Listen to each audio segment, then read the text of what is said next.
Moin Leute, vor ein paar Tagen habe ich ein Bild gepostet, dass ich jetzt eine Sony Alpha 7R4 habe. Ja, und die Reaktionen, die lassen natürlich nicht lange auf sich warten. Was will denn der Ludolf mit so einer Sony? Der hat doch sonst immer nur Leica und ist so verliebt und hat die rosa-rote Leica-Brille auf. Ja, Thema Leica-Brille. Habe ich eine Leica-Brille auf? Ich glaube schon, weil ich mag die wirklich und ich habe mich in dieses System verliebt. Und zum Thema Brille fällt mir Folgendes ein.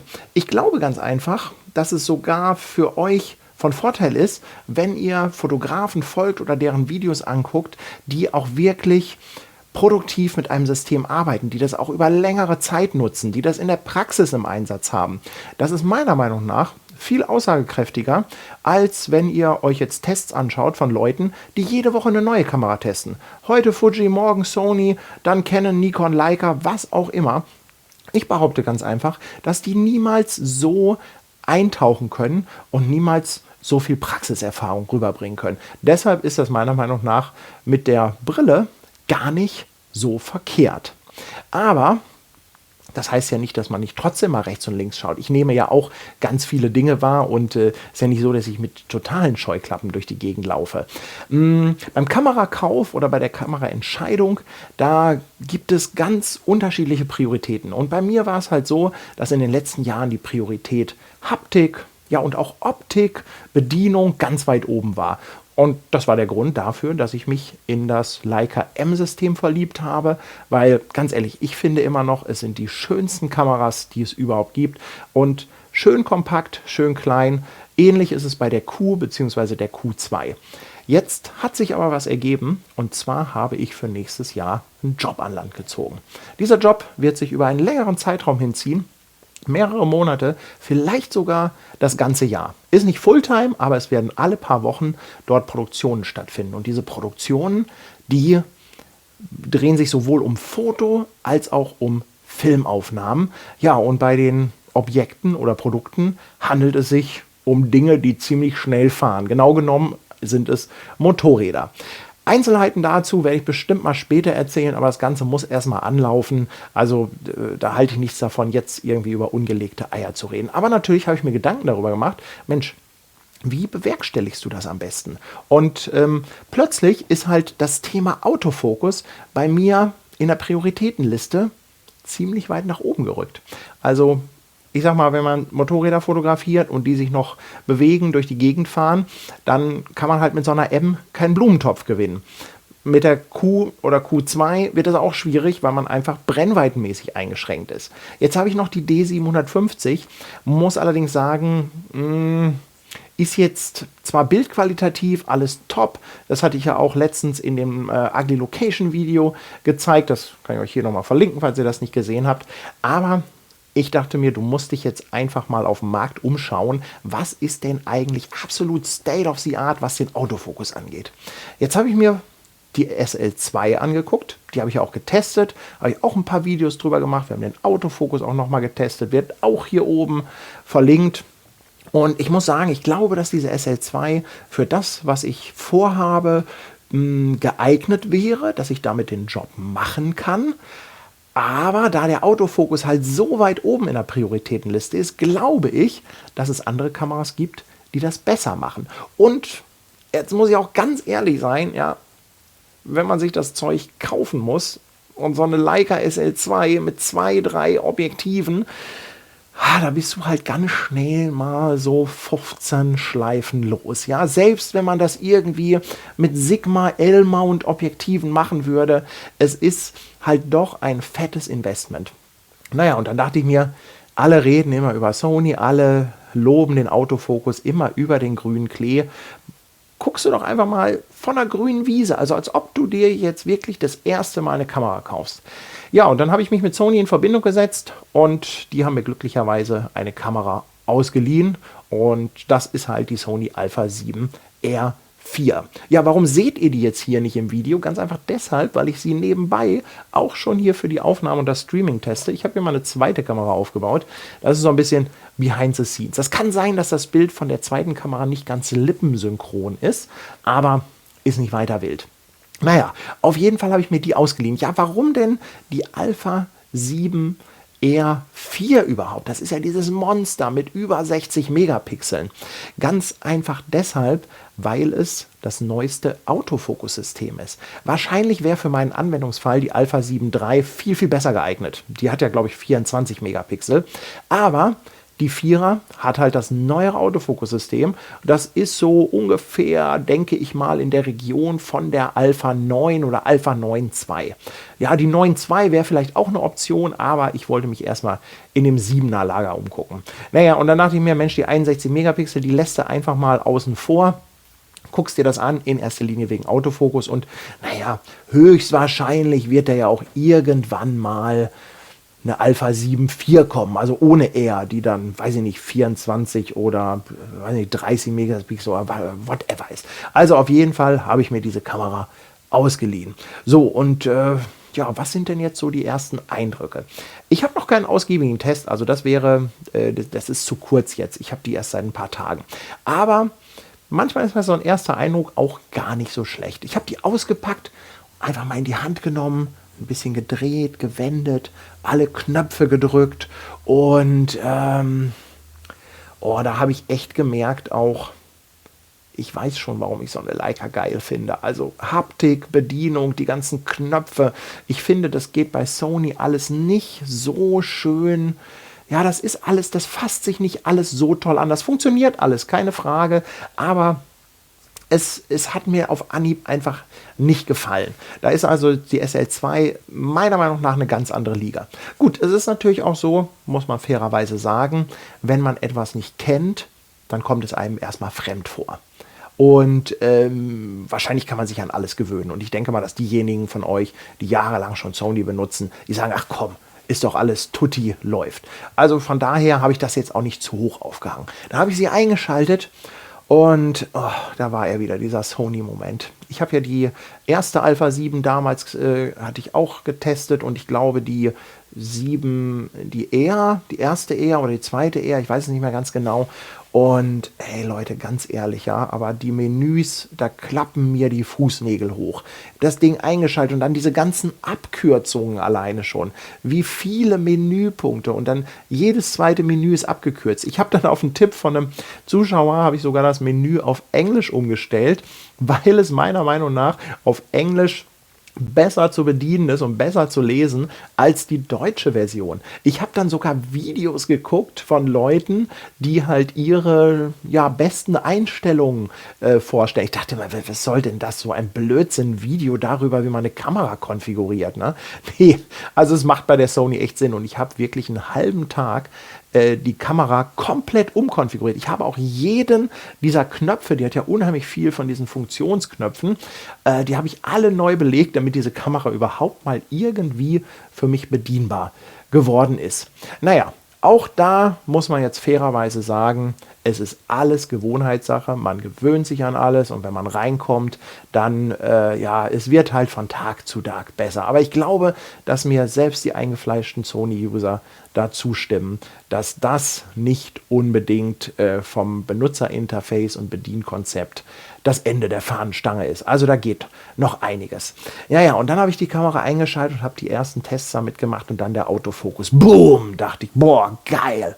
Also das war wirklich, muss ich sagen, ein Aha-Erlebnis. Also der Autofokus, richtig, richtig cool. Vor allem dann auch mit der Gesichtserkennung. Ich habe das auch hier mal im Video.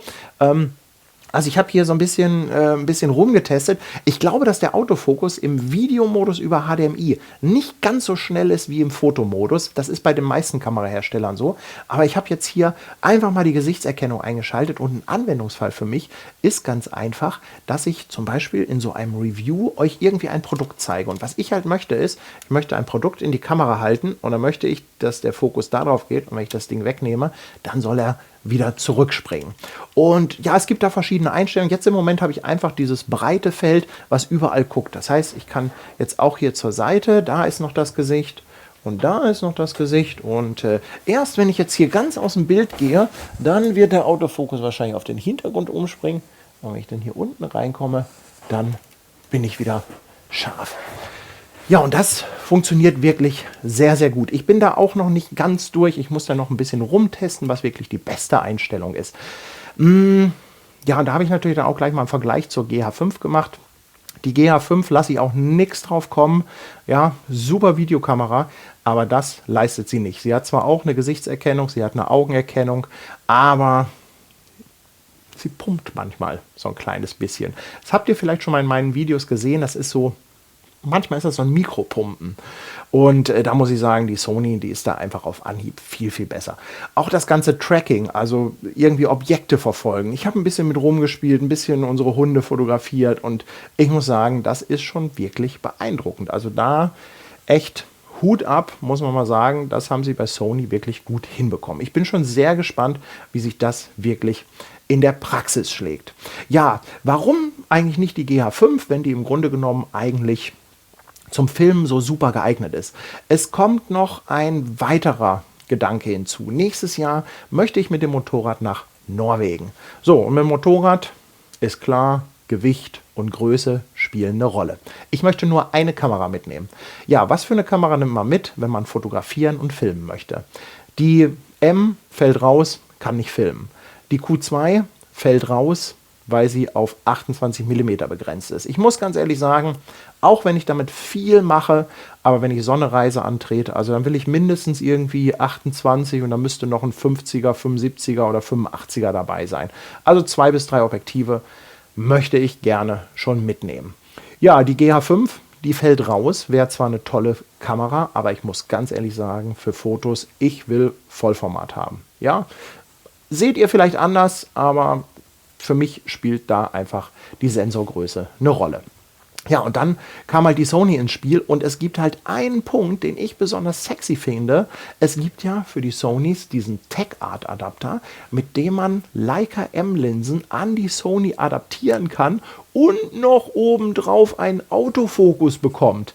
Und das ist richtig geil. Ich habe das Ding schon ein, zwei Mal in der Hand gehabt für so einen kleinen Funktionstest und das sah gar nicht so verkehrt aus. Also es ist natürlich nicht so schnell wie jetzt hier der Fokus, also das ist ja hier teilweise, na jetzt geht es wieder nicht, aber das ist natürlich schon rasend schnell, das leistet der natürlich nicht mit den M-Linsen, aber wenn ich jetzt auf so eine Reise gehe und wenn ich mir überlege, Mensch, die Sony, gute Filmkamera, 2 oder 3 M-Linsen mit dem Adapter, hey, da bin ich größenmäßig eigentlich in einer Region, wo ich eventuell auf dem Motorrad ganz gut mit leben kann.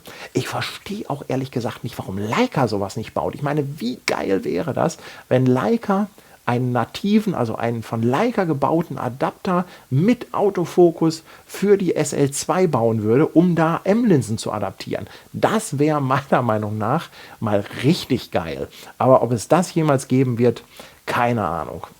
Naja, auf jeden Fall, das ist so mein erster Eindruck gewesen. Also Autofokus wirklich richtig, richtig gut. Bedienung, Haptik, ja, es ist halt Sony und da kann man nicht viel dran diskutieren. Ich glaube, da geben mir viele von euch recht. Ja, vielleicht noch die Frage, warum denn eigentlich die Vierer jetzt und nicht die Dreier? Ich glaube, dass die Dreier preis-leistungsmäßig im Moment relativ unschlagbar ist. Die gibt es ja so roundabout 2000 Euro, vielleicht noch Cashback, gibt es noch ein paar Hunis runter. Aber der Punkt ist, erstmal, ich wollte halt das neueste Autofokus-System haben. Und das zweite ist aber, die Dreier, da ist auch nicht alles Gold, was glänzt. Da habe ich nämlich gesehen, letztens in einem Livestream, wo ich zu Gast war, bei den Jungs von ValueTech TV, die haben die Dreier mit dem Eisbeutel gekühlt, damit das Ding überhaupt mal länger als eine halbe Stunde streamen kann. Also da scheint es irgendwelche Hitzeprobleme zu geben.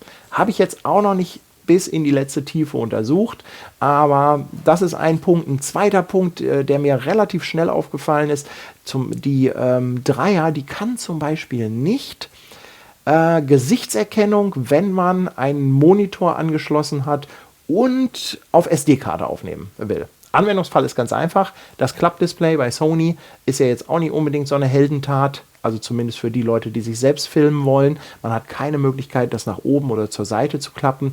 Das heißt, man braucht also irgendwie einen externen Monitor, den man auf die Kamera bastelt. Der wird über HDMI angeschlossen. So, wenn ich dann aber 4K auf die SD-Karte aufzeichnen will, dann funktioniert angeblich das Gesichtstracking nicht mehr. Das funktioniert erst dann wieder, wenn ich über HDMI aufnehme. Also dann müsste ich halt nicht nur einen Monitor haben, sondern einen Monitor mit eingebautem Rekorder, zum Beispiel so ein Ninja 5 oder ähnliches. So, und das ist etwas, was zum Beispiel jetzt hier bei der A7R4 funktioniert. Das heißt, ich kann einen Monitor anschließen.